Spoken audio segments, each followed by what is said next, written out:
Okay. Good evening at 7 p.m. and I'd like to open the January 7th, 2021, feels pretty good saying that, school committee meeting. This meeting is being held virtually through Zoom. The town of Littleton began conducting remote participation Zoom meetings pursuant to Governor Baker's emergency order suspending certain provisions of the open meeting law on March 19th, 2020. Since that time, unanticipated legal concerns relating to the open meeting law have been brought to our attention by the town clerk. Those concerns were supported by the Attorney General's office and confirmed by town council. One concern is that the chat function allows a parallel text conversation to a board's public meeting. Chat is essentially running commentary that is occurring but is not moderated or followed by the chair. All participants and listeners may not be aware of comments being made because some meeting participants join by phone and do not see these conversations. Another concern is conversations between residents within the chat room which are not incorporated into the public record. In response to these concerns, the town will implement the following changes which in no way prohibit any member of the public from participating in discussion and sharing information during a public meeting, and will ensure that all listeners and participants have equal access to this meeting. People that join the Zoom meeting are set so their microphones are muted. If you called in by phone, please use *6 to mute or unmute your phone. So that the meeting can occur in an orderly fashion, we ask the people who join keep their microphones on mute so background noises do not interfere with the meeting. If you wish to participate in the meeting, please use the raise your hand function available on Zoom, or if you called in by phone, dial *9, which will activate the raise your hand function. The meeting host will notify the chair of the raised hands, and the chair will determine whether and when to allow public comment. When called upon, participants should unmute and state their name and address. After speaking, we request that the participant return their microphone back to mute. All right, now that we've got that out of the way, we'll start the meeting with the consent agenda, the minutes from December 17th, 2020, and oath to bills and payroll. I need to make a motion on the minutes. Line 132 needs to be changed to have not had any spread within the schools. All right, other than that, is your motion to accept the consent agenda in the minutes? Yes, with that change. All right. Second. All right, a motion made and seconded. Is there any discussion on that motion? Hearing none, I'll remind everyone in the new year that all of our votes online are roll call votes. So I'll start with Matt. Matt Hunt votes yes. Timmerlin. Timmerlin Rossius, yes. Brad. Brad Austin, yes. Justin. Justin McCarthy votes yes. And Mike Fontanella votes yes as well.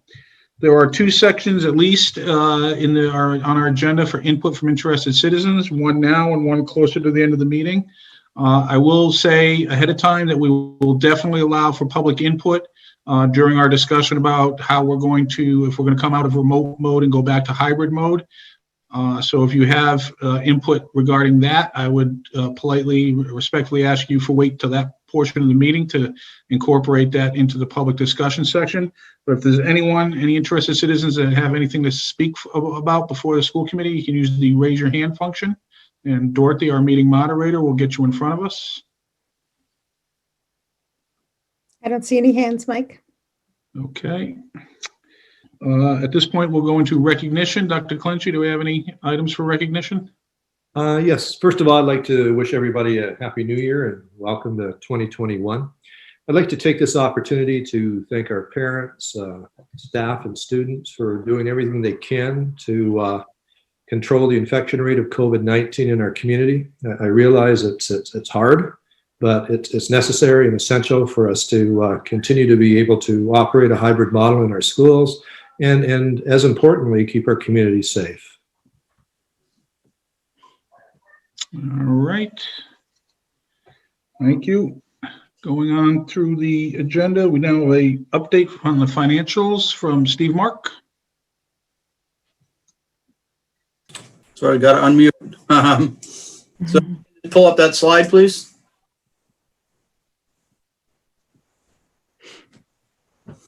Thank you, Dave.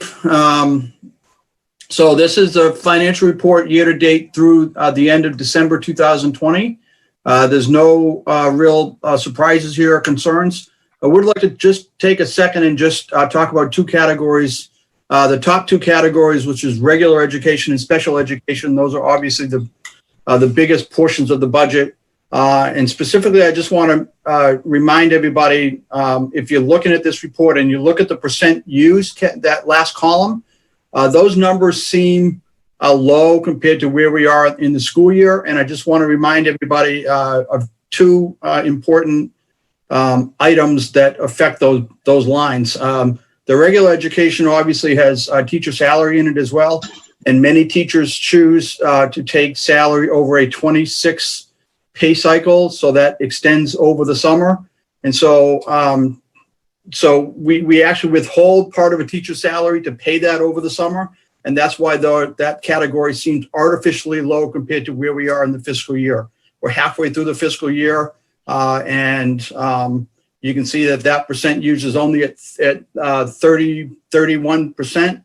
And that's why, because we withhold part of that teacher salary to pay them over the summer, and that's an option they have. So that's why that number looks low. On the special education department, again, that number looks artificially low because that category also has special education tuition or out-of-district tuition payments in that category. And we spend all of the circuit breaker money first that we get. We get circuit breaker money in 1 year. We have to spend it all within one fiscal year. So we spend all of that circuit breaker money first before we dip into and start spending the appropriated budget, just to make sure we comply with the Mass General Law in regards to that circuit breaker funds. Those funds for this year are right around $800,000. So that's what we're spending first for tuition before we spend this appropriated budget. So I just wanted to mention that in case anybody had questions regarding why those percentages were so low. Other than that, again, there's no surprises in this. We've had a relatively, knock on wood, mild winter so far as temperatures. We're watching the utilities, but that's not appearing as right now that it's an issue at this point in time. Again, we still have all of January and February to go, and we know what February was like a couple of years ago. So, but again, no surprises here, and I'd be more than glad to answer any questions anybody has. All right. Does anybody have any questions? Trying to change my view so I can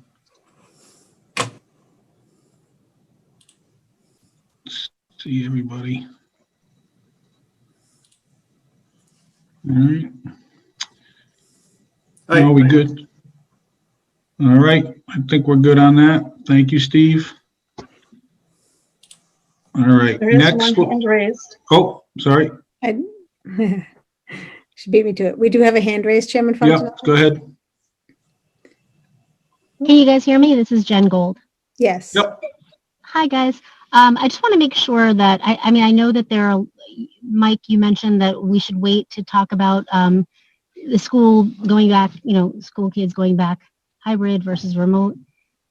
Are we meant to wait till the latter portion of this conversation? I know that there are a lot of people waiting to talk about this important issue, and are we meant to wait? How long is it going to be? I just want to get a sense of when we'll be able to talk about that. So the way we would like this to go is we're going to do right now a presentation on the general community health metrics that Katrina Hagberg's been doing for us. She's not here tonight, but she's provided it for us, and we'll go through it.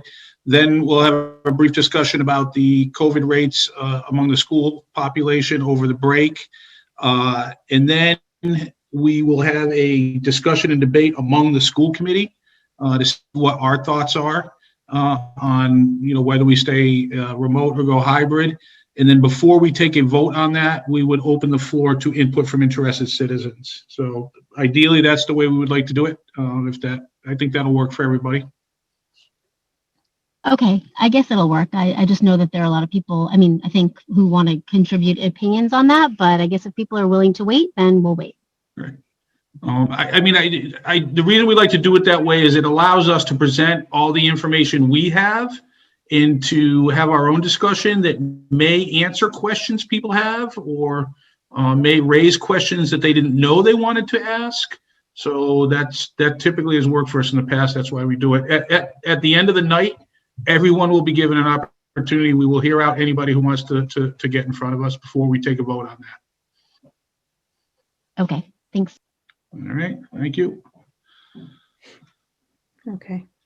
All right, if we can get up the presentation. This was done by Katrina Hagberg. She is a library trustee and she's at one of those meetings tonight. So apparently we know where we are in her pecking order, but that's okay. We can live with that. I'm going to try to go through this and do my best Katrina impression. It won't be very good, but I'll do the best I can.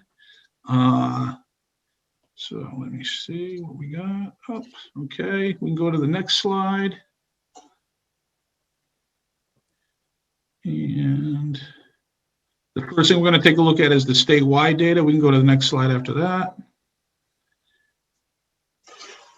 So the Department of Public Health has apparently rolled out a new dashboard. So these are some new slides on that dashboard.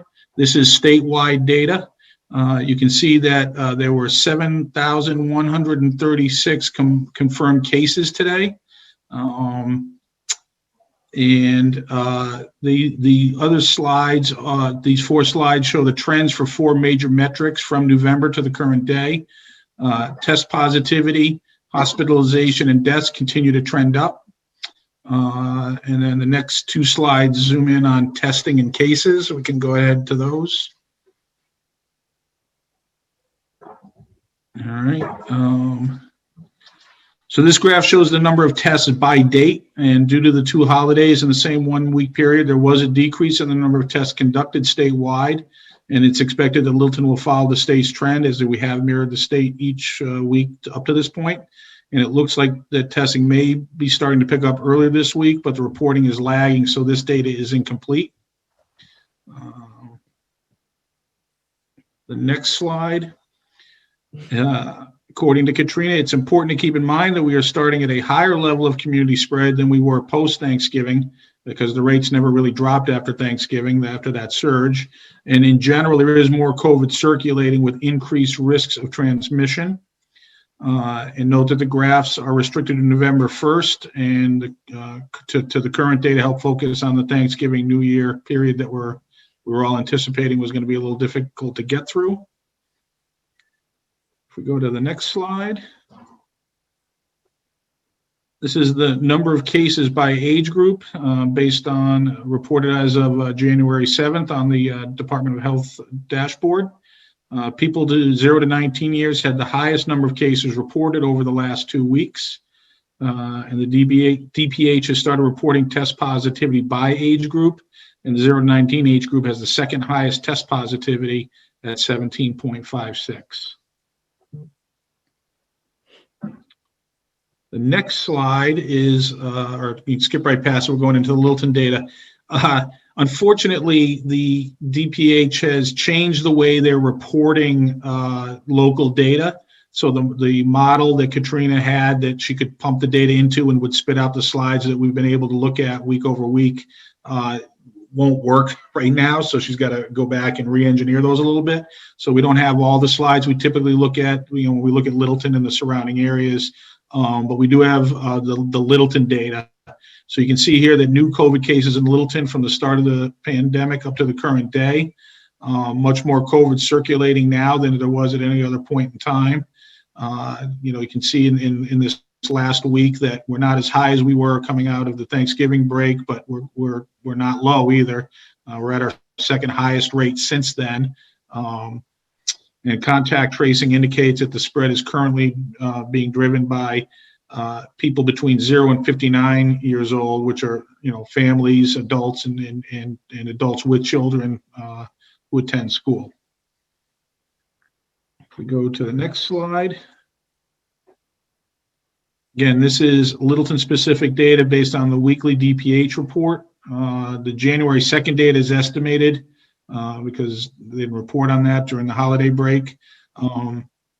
but the number of cases for the period December 19th to January 2nd were 45 cases.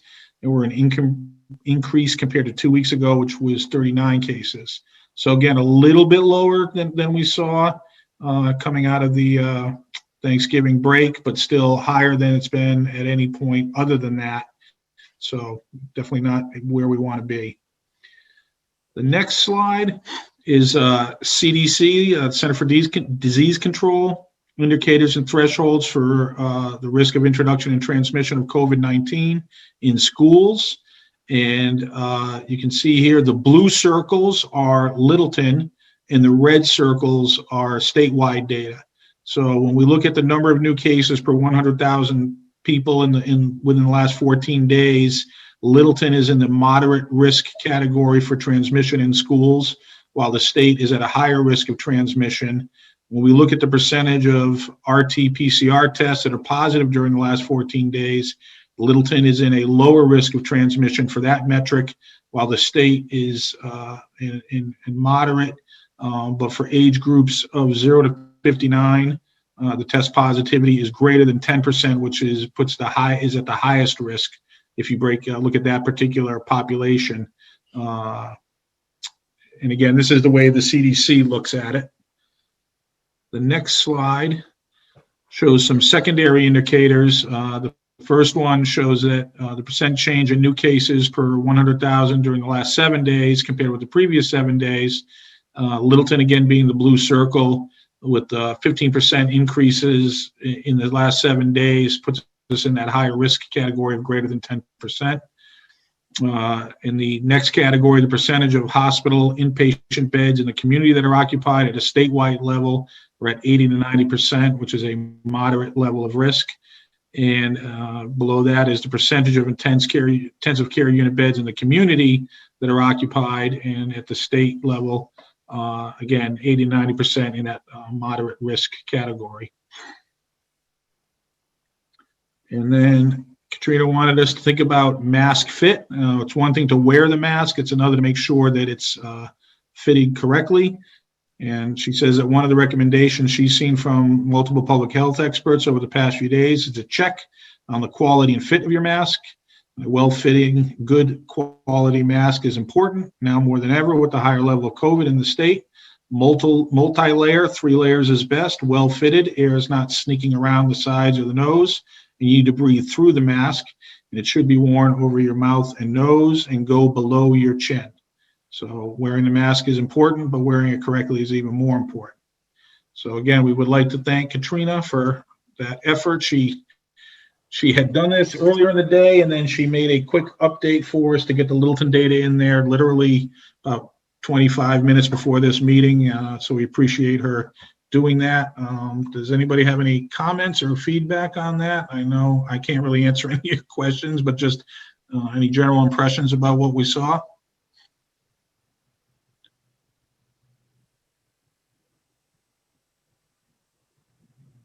There we go. No, I'm sorry, Brad, go ahead. Yeah, nothing really very profound here. It's troubling. You know, it's the second highest out of all of this. You know, here we are 10 months in. It's the second highest we've seen. I'm very interested. I think we're about to hear about the in-school stuff and what's been happening with our students and staff. I'm interested to hear about that. But, you know, we've talked to Katrina about sobering statistics. These are still in that category. Yep. Anybody else? Okay. Yep. That segues into another slide that we have. This is, sorry, hold on. I just got to get to it.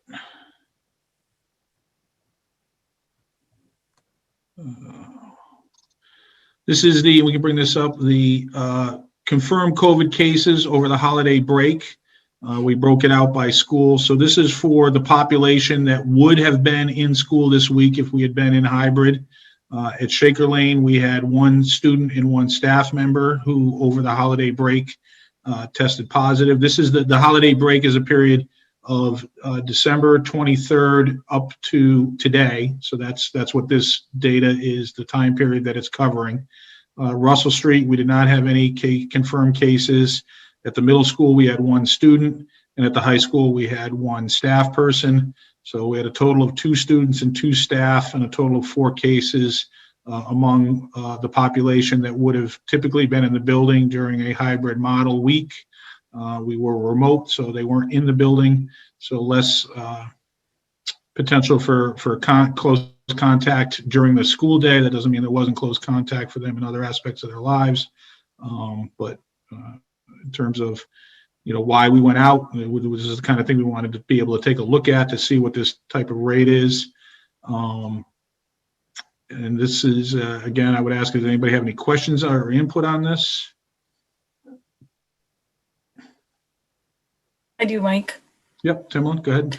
I'm just wondering, I don't recall, I'm trying to look back. Do we remember what our rates were right after Thanksgiving, that week after Thanksgiving? Does anyone? Off the top of my head, I was just having the same question, Timlin. I think we had 14 cases in those 2. I think we had more, like a lot It more. was 4 before and 14, and 4 in the whole period before and 14 after. I'm maybe getting that wrong off the top of my head, but I Sounds accurate, Brad. I'm sorry, Justin? I said I think that's correct. I think you're right there. I think the numbers you got are dead on. Okay. I think it was the number that stuck in my head, and perhaps incorrectly, is that I think we were in the 2 weeks 14. after Thanksgiving, we were 3.5 times what we'd had before, which is one of the reasons we looked at data and made the decision we made. Right. And the other thing to keep in mind about that is that the significant percentage of that spike was over the first 6 days of school. So it was the Monday we got back through the next Monday, and then it tapered off again. It was still a little bit more than we had been seeing, but nowhere near what that spike was for those first 6 days. And then that was the trend we had till we went back onto break. And my second question just was, so Kelly, have you been in contact with the Board of Health to find out if those numbers are realistic from what they've gotten for numbers for people in school-aged children in town? Our nurses have been in contact with the Board of Health during this week and at the tail end of the vacation. And to my knowledge, they are accurate. So we have a great line of communication between the school department and Board of Health. So I feel confident that these numbers are accurate at this point in time, and nothing that we have would indicate otherwise. Thank you. Matt? Just double check. These include the 2 health notices that went out today? Yes, they do. Okay. Mike or Kelly, could you refresh my memory on what the population size is here that we're dealing with? So 2 staff and 2 students out of, what was it, like 200 staff? And we've had a couple of weeks off. I'm forgetting. Well, we'd be close, including our staff, 1,900 and something. So around it to 2,000 or 2,000 would be easy for percentages. So you're looking at 10%, that's 200, and 1% would be 20. So I guess my question was, the total number of staff is around 200, and the total number of students is how many? About 1,100. If we assume that 35% of our population is full remote, that leaves about 1,100 students left in the buildings, plus our staff puts us at around 1,300. Yeah, around 245 staff. Yeah. Right. So 1,400 Thank you. in there. Okay. All right. Well, I guess at this point, this would segue into the discussion that we want to have. We've seen the public health metrics. We've seen the data on transmission among what would have been the in-school population for this week. So the next item on the agenda is, what we think as a school committee would be appropriate for next week. Do we stay remote for the week or a couple of days, or do we come back hybrid? So I will leave it at that. I mean, anybody has any other ideas about alternatives, that's fine, throw them out there. And I after we have a discussion, we'll well, I want to get some input from the administration, and then again, we will open it up to public input. So Matt, I got your hand up. Go ahead. No, I think, at this point, looking at the numbers, they're not great, but I would feel comfortable returning to hybrid for next week. I think that the chance of having any spread in the schools right now is pretty low. So I don't know what the other school committee members feel, but I think that for me, I'm comfortable with returning to hybrid at this point. All right, Timlin? I agree with Matt. That's why I had asked the numbers, because we were in school after Thanksgiving break and the transmission rates weren't there, yet our numbers were higher. With the low numbers, I feel like we could be back in hybrid on Monday. I don't think that the numbers are going to go that bad. We're getting further away from the date from New Year's Eve, Christmas. So I think them getting back in school on Monday would be good. Justin? I feel the same. I think it's reasonable to go back, and I think I recommend that we go back. I do think the week off served was purposeful and had a lot of meaning. We were potentially expecting a lot of cases to pop in the first couple days back if we had been in the building like we saw on Thanksgiving. That's not what took place. There could be a number of reasons why that is. But I think we need to remember that COVID is more prevalent in the community, whether it's making its way into the building or not. We haven't, the numbers are down, which is a good thing, but as a whole, we need to continue to mask up, do all the layering, all that stuff, so we can get back to hybrid, stay hybrid, as long as we possibly can. All right. Brett? Unsurprisingly, I have nothing really new to offer. I'm Justin. I'm very concerned about community spread. I think we've seen in the past strong correlation between community spread and in-school rates, but we still haven't seen any evidence of in-school transmission. And knowing what we know about the importance of the hybrid model, I think the evidence supports returning to it. All right. Dr. Clenchey, what are your thoughts from the administration perspective? I feel that going remote this week was beneficial. It certainly prevented some close contacts. It would have had an impact on our students and staff. We have not had any in-school spread. Our numbers, although I would have liked them to be zero, I feel that at this point in time with the data that we have before this evening, I feel comfortable moving back into the hybrid model on Monday. With what the understanding that we all have, we're going to be monitoring this data as we go forward. And if we see the data change, we'll certainly come together again and have a discussion. So I am concerned, like everybody else, about the infection rates within our community. And at this point in time, we're not close to mirroring them, but it is a concern. And we will make sure that we monitor our metrics every day as we've done in the past. My personal input is along the same lines. I think that the community spread numbers in Littleton and the state and the country are sobering. We are not in a good place, but I feel like in Littleton that we haven't seen as direct a correlation as we might have anticipated between the increase in the community spread and an increase in the school community spread. I don't know why that is. It's a little counterintuitive, and I'm somewhat pessimistic that that's going to hold. It would not surprise me in the least if that breaks at some point and we find ourselves facing a much more difficult, I wouldn't say a more difficult decision, but a reality that's different from what we're facing at the moment.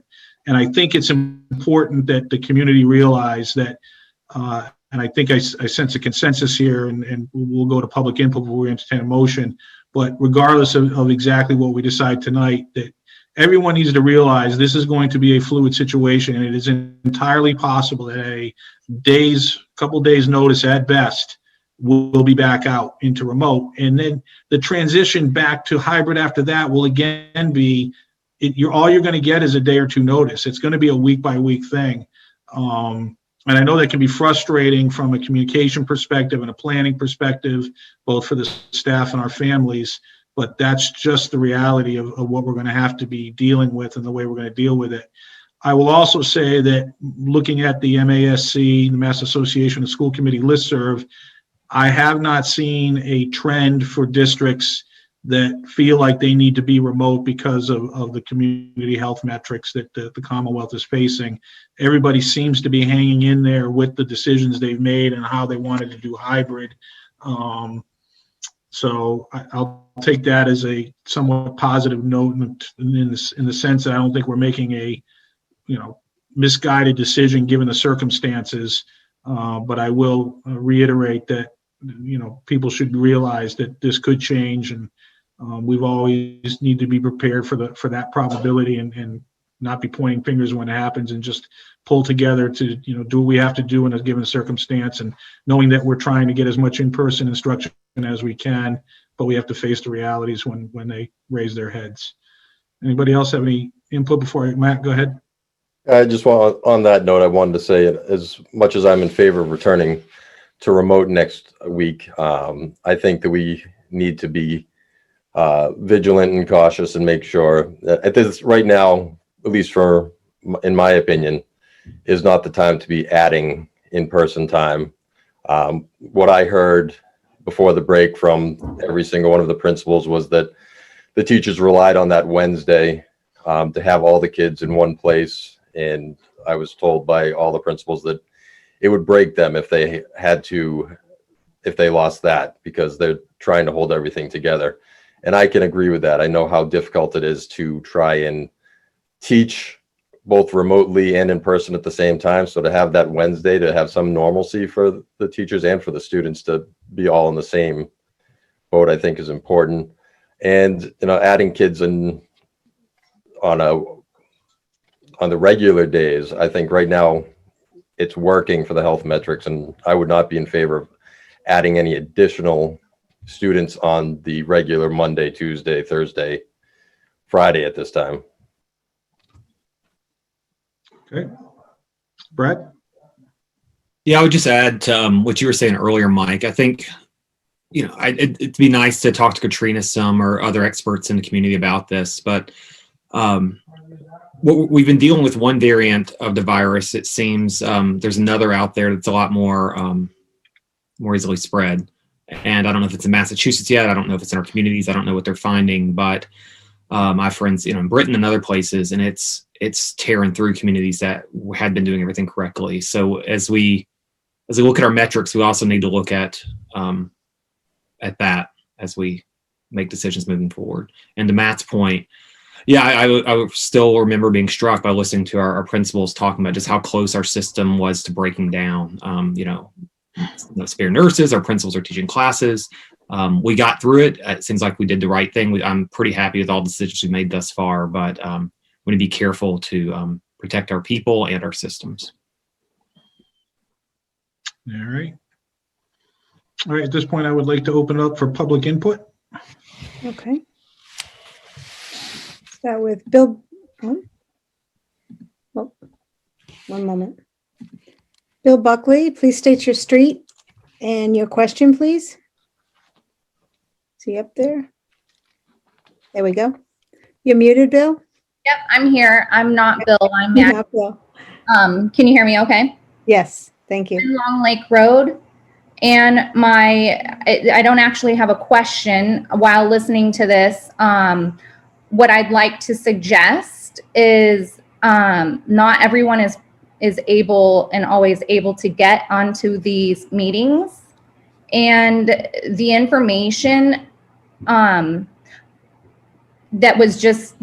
Bill was just talking about going, sometimes decisions could change at any given time based on the data changing, which seems obvious that we would need to make the right measures. I completely understand the data can change day to day. However, I think communicating that in an email to parents and not relying just on having that type of communication just in this meeting I'm not always able to attend the meeting. So sending out an email for parents to understand that something could change day by day, week to week, might seem very obvious to you, or might seem, like an understanding of what's being discussed here. But there are people that can't always get the same information, whether it be social media and what's shared in different platforms there through the community, but also here.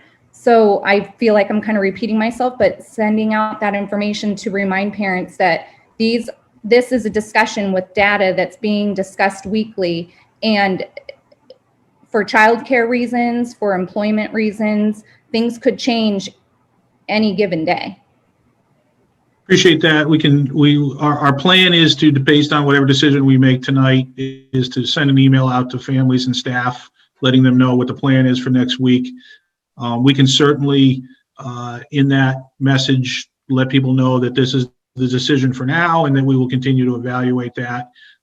Any decision that we make, or any time that we're getting ready to make a decision, we would let people know with as much advance notice as we can about what we think we might be doing. So, it won't be like you get a phone call and we're out in the next 2 hours. Well, It'll be quite that abrupt. I will say, to be honest, so both my husband and I work in person with our employer. My husband's a nurse and I work for a place of business that is open to the public. I'm not at home, able to work from home. So when I heard that we would be extending through this week for remote, while I completely understand, and it makes sense to me, I was completely caught off guard and had to go to my employer with what I thought was short notice, given like 2.5, 3 weeks, that we would be extending this week as a remote week. Yeah. So now I'm anticipating the obvious discussion around this could change any given day, or like you said, a week. I will keep that in mind, but I surely can't be the only person in this position. Yeah. It's difficult because, it's entirely possible that we would have decided to stay remote. I mean, that was a real possibility that was on the table. So Yes. Trying to prepare for both contingencies creates a level of uncertainty that is difficult. We understand that. We really do. But unfortunately, there are going to be points in the year where we're not really going to be able to provide the certainty that we really want to. We're just going to have to do the best we can. Absolutely. I think there's obvious common sense around that. I'm just suggesting maybe also kind of sending the same, not the entire meeting, but this kind of very important information through an email. Am I able to ask a second question? Sure. Yep. Or not? I'll make it No, go quick. ahead. I'm just curious around the discussion of COVID and the vaccination, first responders getting first round. Has there been discussion around public health and mandated vaccinations with teachers to start the health in that discussion? We, as a school committee, we have not been provided any information about when teaching staff would be in line in terms of priority to receive the vaccine. Dr. Clenchey, have you guys heard anything for as an administration? Yeah, actually, I was on a Zoom call today with the Commissioner of Education. Our health nurses are in phase 1, so they should receive a vaccination, a COVID vaccination, by the end of February.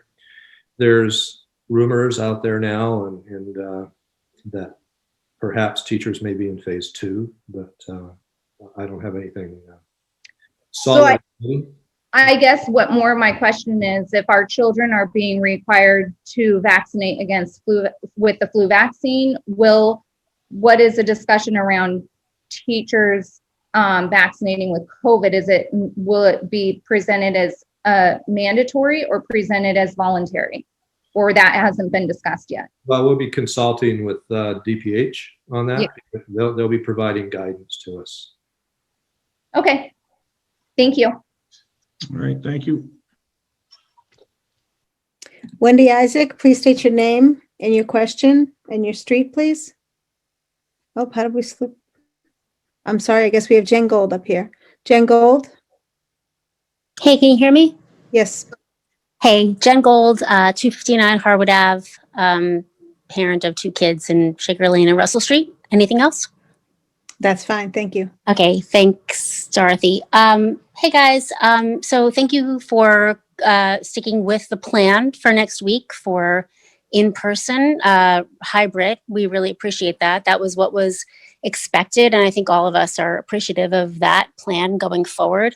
My thoughts and questions are twofold. Number one, I would love to hear what you guys are thinking about Wednesdays. So we brought this up back in December, the idea of utilizing Wednesdays, which were initially meant for deep cleanings. And then we found out, I mean, that was back in, I feel like July and August when those decisions were discussed and made around using Wednesdays for deep cleanings and keeping the school fully closed. We've since learned from many reputable sources that the virus doesn't live on surfaces for that long, that doing deep cleanings is not an effective way of, dealing with this virus, and doesn't seem like Wednesdays need to be shut down in person. So I think the idea of opening the schools for the kids to alternate cohorts on Wednesdays would be really a valuable and somewhat relatively easy way to get the kids back at school 20% more of the time than they are right now.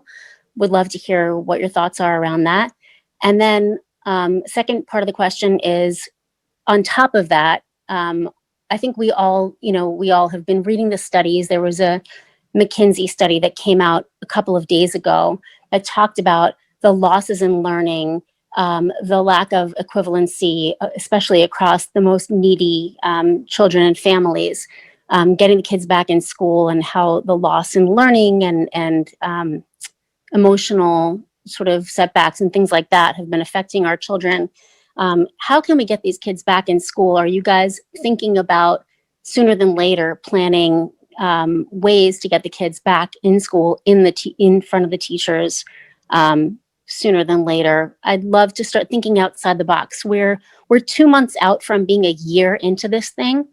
In March, we'll be a year into this thing. And I think just saying the pandemic and, it's a crazy year and COVID or whatever, we need to move beyond that and start getting more creative. How can we start working together as a community to get these kids back in school in creative and productive ways? Thank you. Thank you, Jen. The school committee is going to ask, we kind of wanted to wait to get through the holiday period and because we knew that was going to be a challenge. But once we are through that and we've settled back into another a routine again, we are going to ask the administration to take a look at our current hybrid model, and it'll address the Wednesdays, it'll address our capacity in the classrooms, things like that. And then we will have the administration make a presentation to the school committee, and we will see if there's any appetite for making adjustments that would allow us to achieve some of the goals you're talking about. Obviously, I think that would have been easier to contemplate if the numbers were back down where they were back in September and October. Having them as high as they are now, I think, is going to make it we might move with a level of caution that we wouldn't have necessarily. We would be able to move with a little bit more aggression back in with those numbers. But that, I think we as a school committee feel that we owe it to the community to at least evaluate those types of adjustments. Whether or not we decide to implement them will depend on a lot of factors, but we owe it to the community to go through a process of evaluation and consideration. We just wanted to get past the holiday period before we bit that off, but that is on our agenda to get going on. All right. Well, I mean, I'll let you guys, I'll let the next person go, but I appreciate that. But at the same time, respectfully, Mike, I look forward to a very quick and rapid thought process around this. Get past the holiday season. The numbers are up. We all knew that the numbers were going to go up this winter season. Numbers are up, flu, etc. Like, we're all at home. The numbers are spreading in the houses. They're not spreading in the schools. Like, let's look for creative and productive ways to get these kids back in school. I appreciate you guys and everything you're doing, but let's look forward and rapidly. Thank you. Yep, thank you. Wendy Isaac, please state your name, your street, and your question, please. Hi, my name is Wendy Isaac. I'm 79 Neshoba Road, and my daughter Penny is in 5th grade. First and foremost, thank you for staying hybrid. I don't want to reiterate Jen, but I appreciate the thoughtfulness going into this situation and making these decisions. I know that no one's taking that lightly. I also appreciate all the committee members that really talked about how the numbers are abhorrent and scary, and that doesn't mean we can't be in school. There is a growing and ongoing database of information that says that the multiple safety measures in place in a school, similar to in a hospital, a doctor setting, other businesses that have taken more precautions, they're not seeing the spread. And I think that I appreciate this committee not responding to fear alone and going with the science on that piece of it. I know it is really scary to think about a kid getting it or spreading it to teachers, and nobody wants to be that headline or be that story. And we're not seeing that across the United States when preventative measures are in place. And I appreciate Littleton's commitment to distancing and masking and the other things, and feel very confident that even with the higher numbers, I would feel very confident sending my student into that setting because of all those measures in place. So thank you for that. And I hope that goes forward into the ongoing discussions when changes are being made. At the risk of being contentious, I have to say that I find it completely offensive, the comments about teachers needing Wednesday to be able to do that. I want teachers to have what they need. I think that teachers are the backbone of this situation, this agency, and are clearly going above and beyond this year. And I'm saddened to not have the student need at the forefront there, because Wednesdays with a number of kids on a Zoom call all at once that are not practiced as they are in the remote pods is a hot mess. If you haven't sitting in on some of them, I very much encourage you to take a look at that.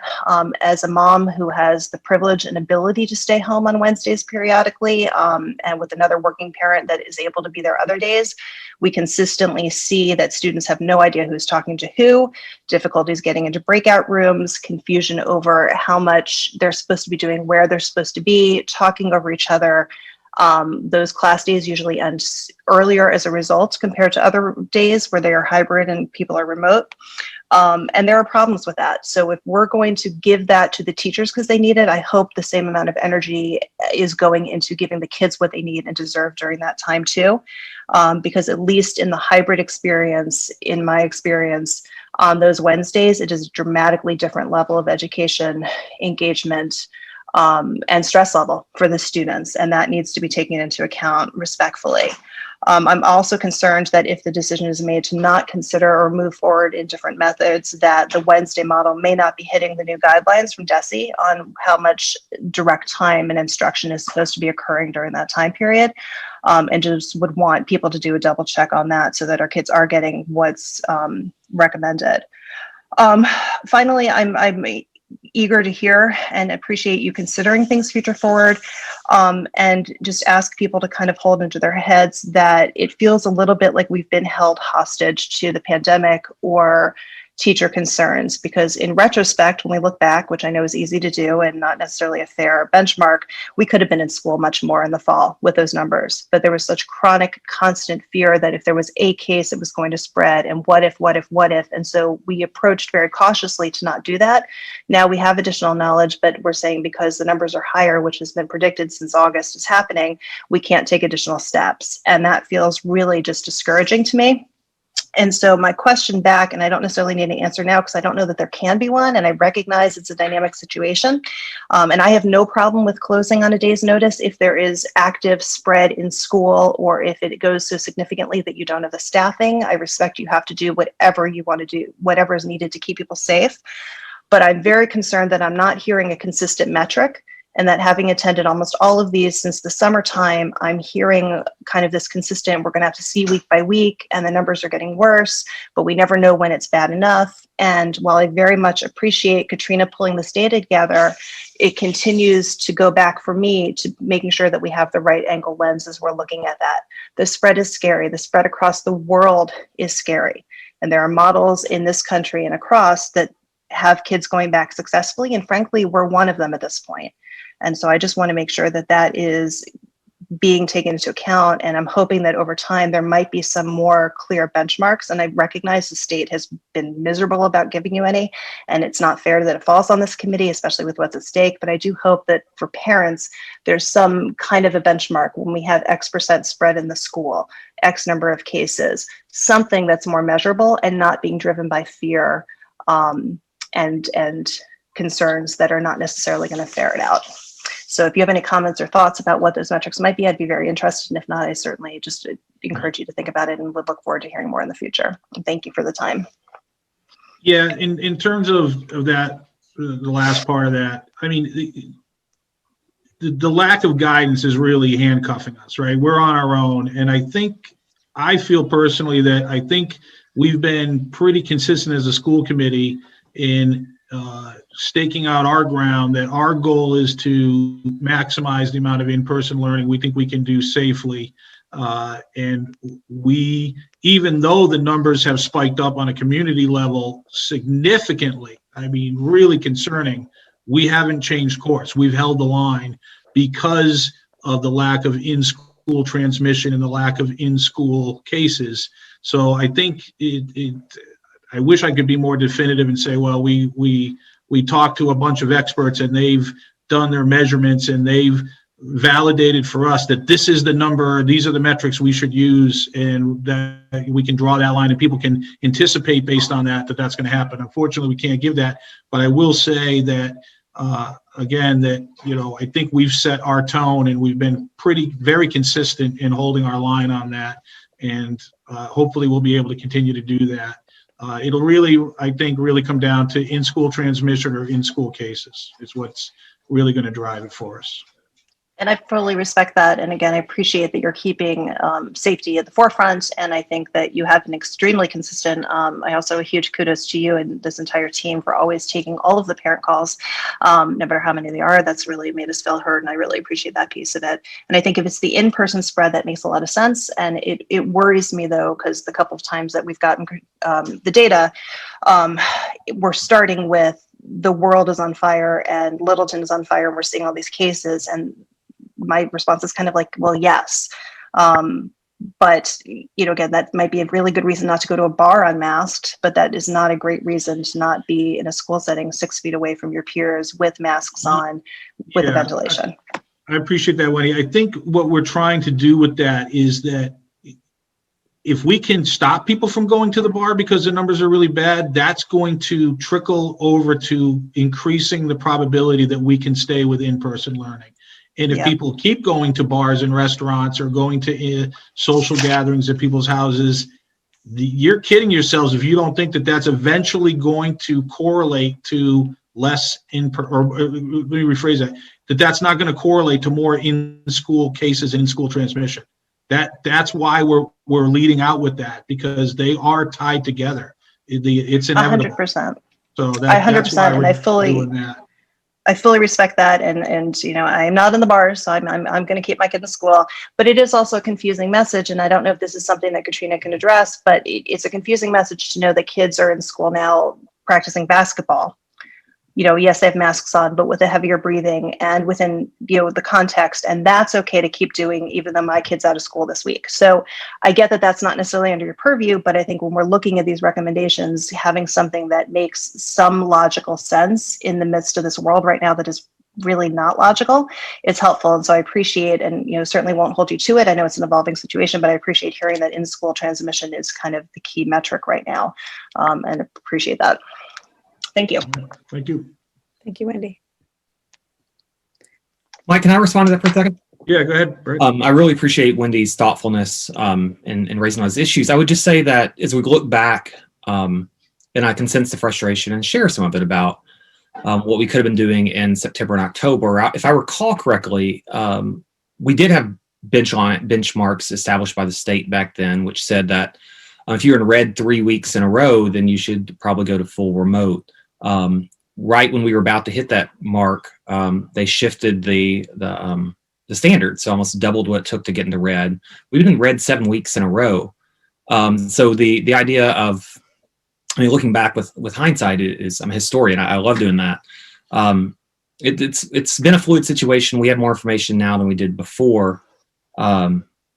So I think that's just, we might make different decisions now, knowing what we know now, if we were revisiting this decision in September, but I still think they're the right decisions then. And if we do set, I do think Mike's right. We haven't ever officially talked about it as a committee, but I do think we're all kind of zeroing in on the in-school transmissions being the kind of the go switch here. Because if we were using statistical measures established by the state, I think we're the 7th week in a row in red, with a couple weeks in between where I think we would have been too if we were measuring it. So I think, for better or for worse, we're the community as citizens in a school committee that is going to have to use judgment, maybe on a week-to-week basis, and it's right to ask us questions. And thank you. Thanks, Brett. Melissa Payer, please state your name, your street, and your question, please. Hi, my name is Melissa Payer, and I'm at 31 Beaverbrook Road. And it's more of just a, I guess, a point or a statement versus a question. And I just want to first thank everyone for the engagement and the considerations into going back into hybrid model next week. I understand how difficult it is to tread water at this time and how we have to be reactive to the week by week changes. But I would really implore the committee and the teachers just start thinking about setting expectations with the community of what's going to happen once vaccine rollout hits the prioritized teachers, which is right now in the Massachusetts plan is phase 2. And that can be anywhere in the February to April timeframe. And I just think that there's going to be expectations that people have. What is it going to look like when the vaccine is available to teachers and administrators, and what does that mean for the children? So I think, and there's also a lot of nuances where, the vaccine is not even approved for children. There's going to be, all kinds of, I think, different expectations of what's going to happen. So I think it may just be, if we could be proactive and start to think through those scenarios and level setting with folks so that there's not kind of a range of expectations of what school or what a transition plan may look like once the teachers have access. And that may be something that's extremely fragmented, but I think it would just be something that would be helpful that we're in almost mid-January, and vaccines could, it's not a matter of volume of vaccines right now. It's a matter of mobilization and actually getting them into people's arms. And if the state is able to figure that out quickly and start to ramp up, the teachers could be, having access to that sooner than later. And I just would love to start to hear, I guess, some of the potential scenarios or expectations that would come. Or if it's going to be still, that's, very helpful that the teachers have those vaccinations, but we're still going to be following these types of metrics. So I just wanted to put that request out there because I could see this really blowing up once vaccines are available and you have this spectrum of parents that think that this means X, Y, and Z, where it may not be consistent with the thinking or at least even the expectations of what you're using to make decisions based off what school is going to look like moving forward. So that's just a request on my part, and I just wanted to thank you for the time. Yep. Thank you, Melissa. In response to that, I'll just reiterate what Dr. Clenchy said a few minutes ago about that. We're going to need guidance from other people to help us make those determinations. And without that guidance, we're not qualified to really make the determination about what is X percentage of our staff being vaccinated mean in terms of our ability to change course, or if we can change course. But it's a good point. Like the sooner we have that direction or that information, it'll help all the school districts start to make decisions or create scenarios and communicate to staff and the community what the expectations might be given the change in the landscape vaccination once vaccinations get more widely distributed. So it's a great point. And I'm sure the MASC will be banging on DESE and to see what we can get for information in that regard. So we'll start paying attention to that. And as soon as we have some guidance, we'll share it and with everybody. Okay. Thank you, Melissa. Diane Prunier, please state your name, your street, and your question, please.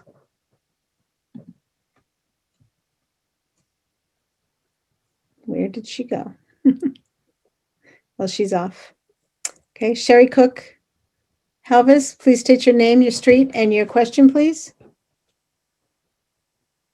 Sherry Cook Helvitz, Spartan Arrow Road. I have 2 young children at Shaker Lane. And my question is more concerning what's been going on. Like one of my children have been, unfortunately, has had to go to full remote for pretty much, I don't know, every day except for 2 days of the month of December. And he's completely unfocused and not doing well with the remote plan. And I'm wondering if and when we go remote, if this happens, like what are the expectations for our children come next year? Like how much relearning are we going to be doing to make sure that our children don't lose what they didn't grasp this year, whether because it was hybrid or remote, or they're not focused and hiding under their desks rather than sitting and listening to their teachers. And I'm just wondering if there's any discussion or input in regards to this matter. I know it's a little off subject between remote and hybrid, but I saw real concerns with my son today, and I fear if we go remote, what will continue to happen. And I fear what will happen next year and years to come with these fundamentals getting lost now. Thank you, Sherry. No, it's a perfectly valid question for this, for what we're dealing with. Dr. Clencher, do you want to address that? Sure. I mean, first of all, we use an adaptive test that's created by NWEA. It's called MAP testing. And our students in grades 2 to 8 take this test, and it measures skill development in various subject areas. So it does give us an opportunity. We've been doing this for a number of years, so we have a profile for students in K to 8. So that certainly helps assess throughout the year as we're utilizing 2 different learning models. The literature is pretty clear on this in terms of how do we catch kids up. That seems to be the phrase we hear quite a bit these days.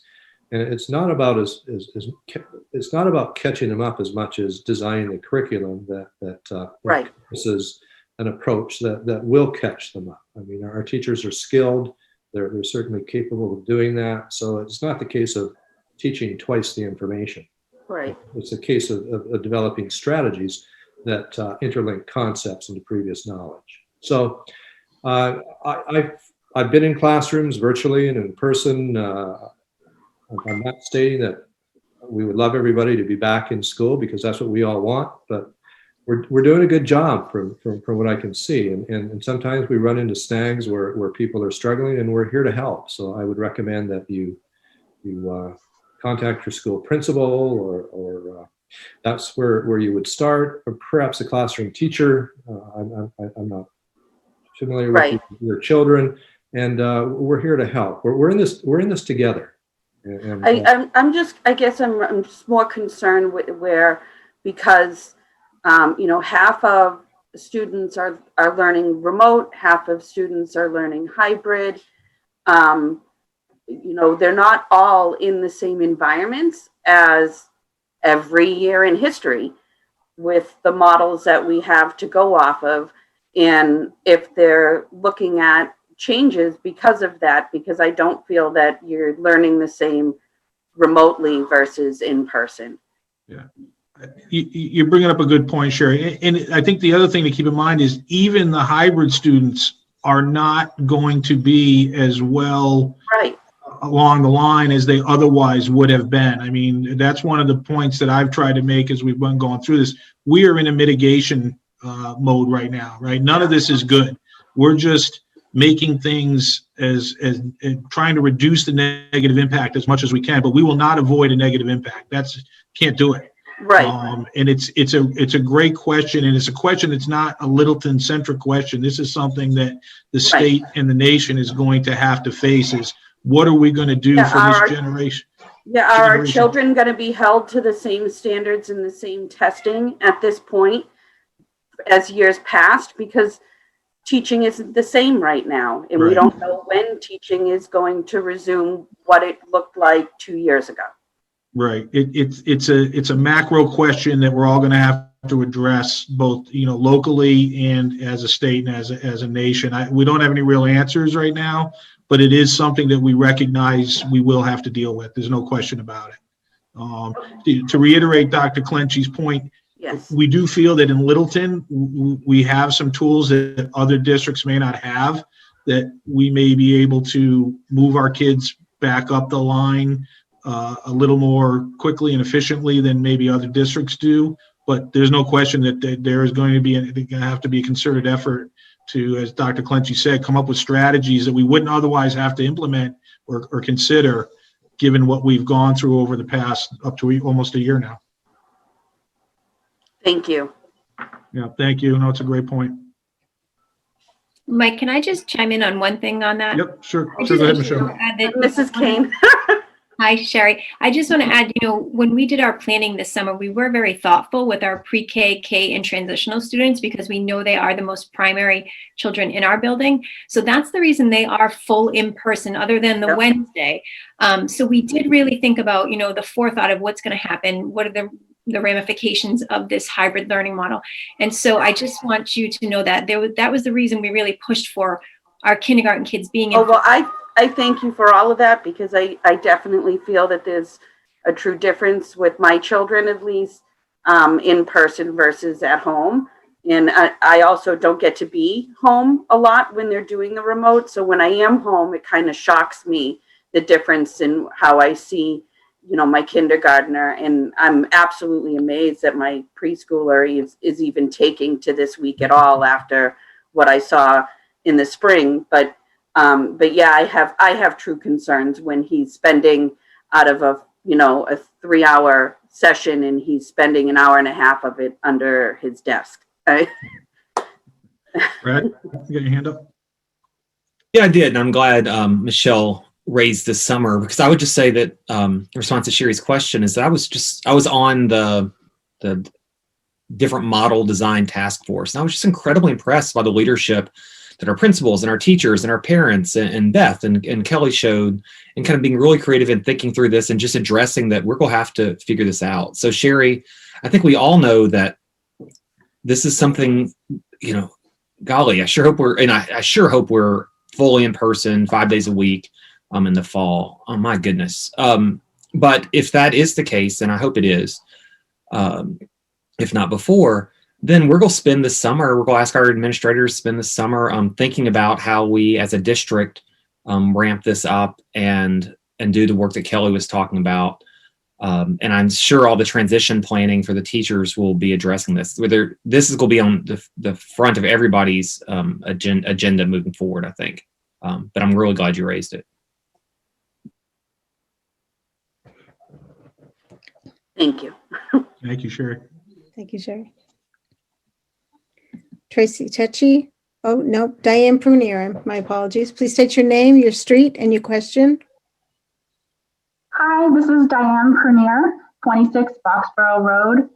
And I have just a question and then a thank you to the school committee for providing this outlet for some great discussions. Sherry, I absolutely agree with you about everything. So thank you for bringing up that question. And there have been many callers that I think it's great that we're all able to discuss and that we feel heard. So thank you for providing this meeting and for all you do, actually.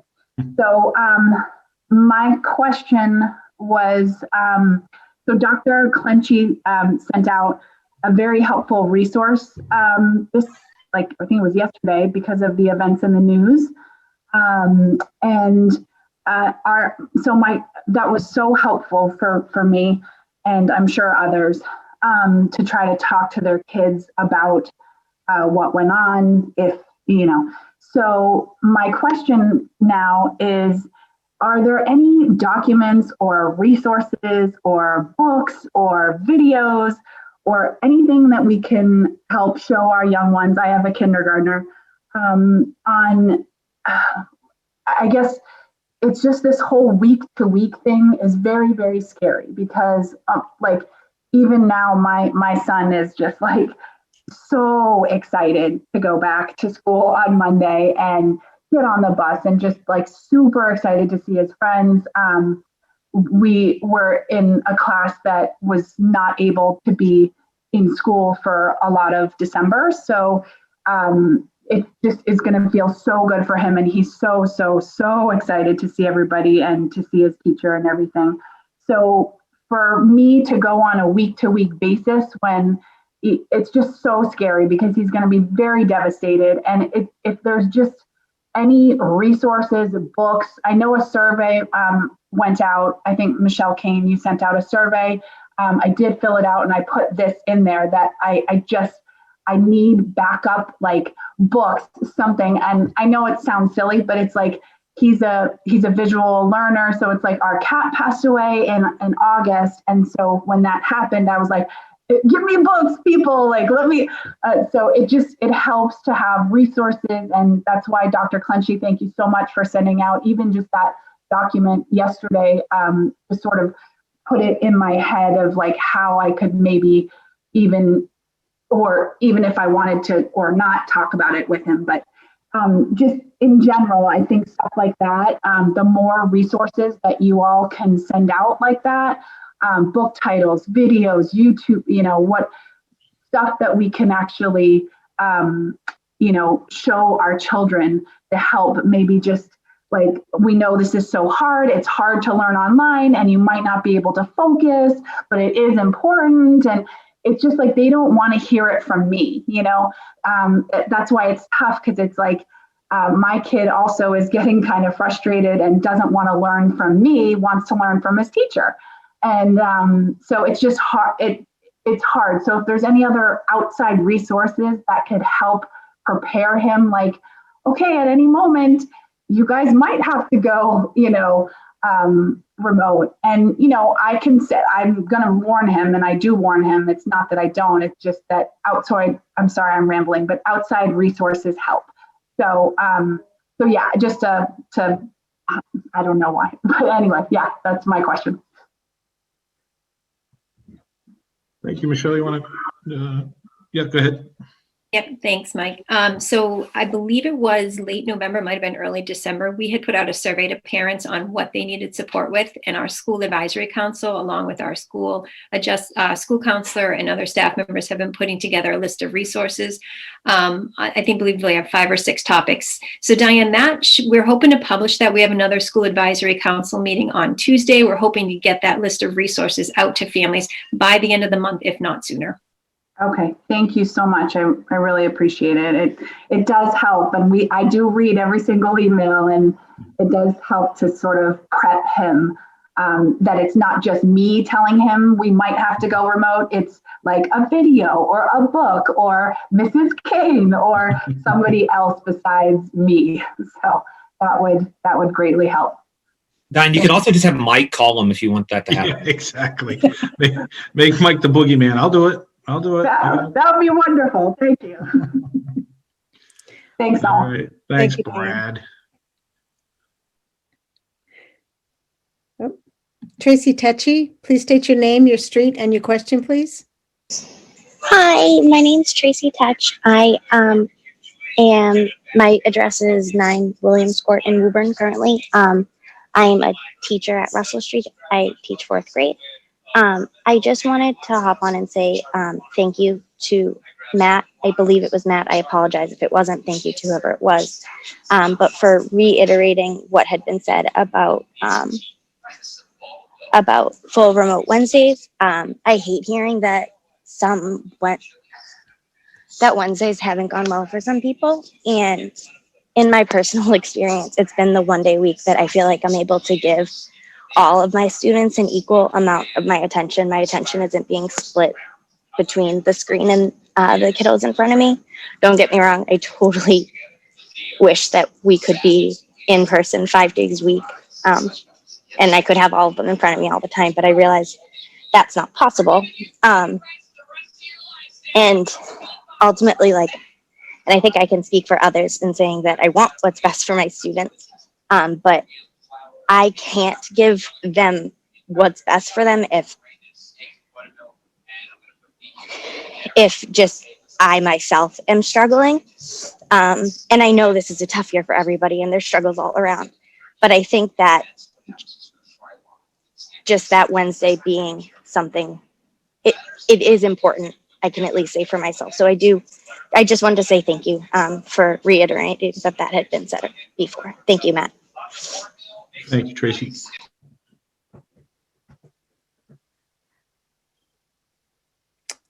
I don't see any more questions. Chairman Fontanella? All right. Thank you, everyone, for that public input. Does anybody else have any school committee members have any comments or thoughts before we entertain a motion? All right, then I would ask, just for sake of documentation, that we entertain a motion about how we want to come back next week. I'll move that we return to the hybrid model starting Monday, January 11th. Second. All right, motion made and seconded. Any further discussion on that motion? Hearing none, I'll take a roll call vote. Timmerman? You're muted, Timmerman. Oh. No, Yeah, you're not muted, but we can't hear you.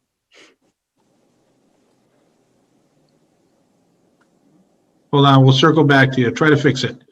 I don't know if we can use a thumbs up, Matt. This isn't the Roman Coliseum. Close, though. Matt, what's your vote? Matt Hunt votes yes. Brad? Brad Austin votes yes. Justin? Justin McCarthy votes yes. You have Timlin, one more shot?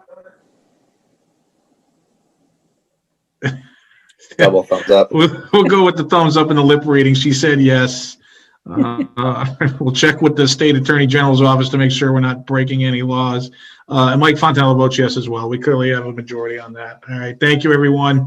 Hopefully it'll be a smooth transition back, and hopefully a solid will stay that way. We realize that the concern about going back and forth is very stressful. The uncertainty is very stressful for both students and families and staff. We're going to do our best to do the right thing as long as we can, and just keep our fingers crossed. All right. Next on the agenda, we're going to go to our subcommittee reports. Oh man, I was going to ask for PMBC. Timlin, nothing. Nothing. Okay, that's good. The budget subcommittee. Any updates from budget? Nothing to report, Steve. Thank you for the presentation. All right. There was some emails going back and forth about whether or not we have a joint meeting with the FinCom and the Board of Selectmen on Monday, the 11th. It looked like we were going to. Now there's questions about, no, that's really just supposed to be for the town departments. So that's still getting sorted out, but we'll let everybody, we are posted. So worst case scenario, we posted for no reason. But if they do want us there, we're posted so we can be there. But we'll firm that up tomorrow if we can.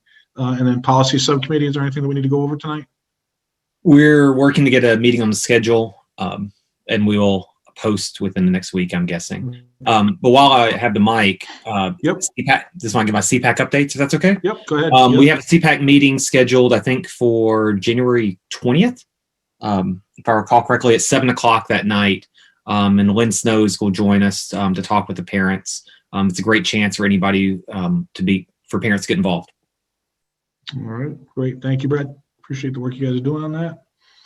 All right, is there any other business? All right, seeing none, I will entertain a motion to adjourn. Make a motion to adjourn. Second, can I ask a question at this point then, Mike? Are Yes. we meeting next week, or are we 2 weeks? Dorothy, what do we got for the next meeting? We have, next week we have schedule, and I believe the 28th we're on the schedule. Okay, so we are going to meet next week, and then it looks like we're going to try to go every 2 weeks after that. But we will definitely adjust that accordingly depending on what the circumstances dictate. So good question, Brad. But yeah, so everybody put us in their calendar for next week, and we'll go from there. People have to plan their social schedules around this. So. Yeah, exactly. All right, motion's been made and seconded to adjourn. Any other questions before we do that? No. All right, I'll take a roll call vote. Timmerman?